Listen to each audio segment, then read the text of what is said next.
Hi friends, இது last வீடியோட continue தாங்க பார்ட் 2. இதில் வந்து பார்த்தீங்கன்னா ஸ்டெம் மேக்கிங் வந்து 3 டைப் பார்க்க போகிறோம்.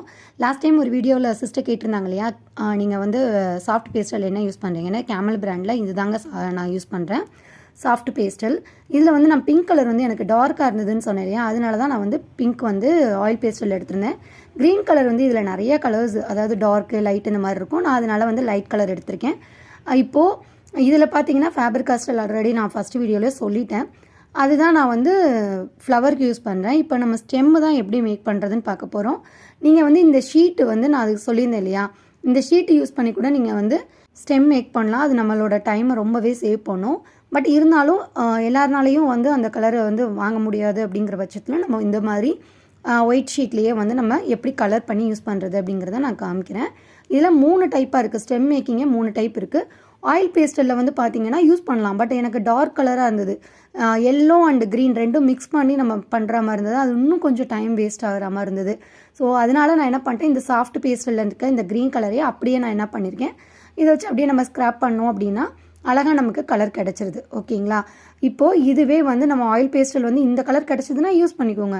இது பார்த்தீங்கன்னா நல்லா டார்க்காக இருக்குது. இதையும் மட்டும் நம்ம யூஸ் பண்ண முடியாது. இதுவும் எல்லோவும் மிக்ஸ் பண்ணி நம்ம என்ன பண்ணணும்னா அந்த ஷீட்டை வச்சு அப்படியே நம்ம ரப் பண்ணுற மாதிரி இருக்கும். பட் எனக்கு வந்து இது ரொம்ப டைம் வேஸ்ட் ஆகிற மாதிரி இருந்துச்சு. ஸோ நான் சாஃப்ட் பேஸ்டல்லே க்ரீன் கலர் யூஸ் பண்ணிட்டேன். இப்போ இதில் ஸ்டெம் கட் பண்ணுறது எப்படின்னு பார்க்கலாம். இதில் எனக்கு டோட்டலாக வந்து 3 சென்டிமீட்டர் இருந்தது. எனக்கு ஸ்டெம் மேக் பண்ணுறதுக்கு வித்து வந்து 1 சென்டிமீட்டர் போதும். ஹைட்டு வந்து இந்த ஜாதிப்பூ முல்லைப்பூக்கெலாம் ஹைட்டு வந்து 2 சென்டிமீட்டர் இருந்தால் போதும். இதில் பார்த்தீங்கன்னா நம்ம கட் பண்ணி எடுத்ததுனால எனக்கு 4.5 லென்த் வந்து 4.5 இருந்தது. அதனால நான் 2 ஃபோல்டு பண்ணி 2.25 நான் யூஸ் பண்ணிக்கிட்டேன்.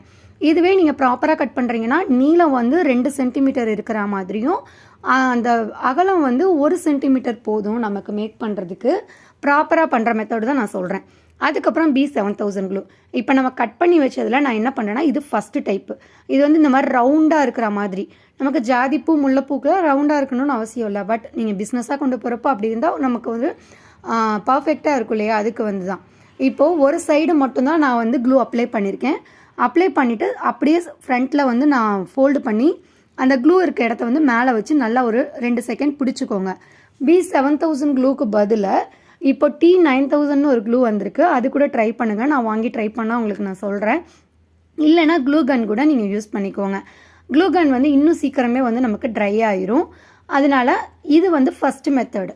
அதாவது நம்ம கட் பண்ணதில் ஒரு சைடு க்ளூ அப்ளை பண்ணிவிட்டு ஆப்போசிட் சைட்லேருந்து சென்டரில் ஃபோல்டு பண்ணி அப்புறம் க்ளூ இருக்க இடத்த மேலே வச்சு பண்ணுறோம். அடுத்த டைப் வந்து நெக்ஸ்ட் வீடியோவில் சொல்கிறேன். ஏன்னா லாங் வீடியோ யாரும் பார்க்காதனால ஷார்ட்ஸில் இவ்வளோ தான் சொல்ல முடியும். தேங்க்ஸ் ஃபார் வாட்சிங்.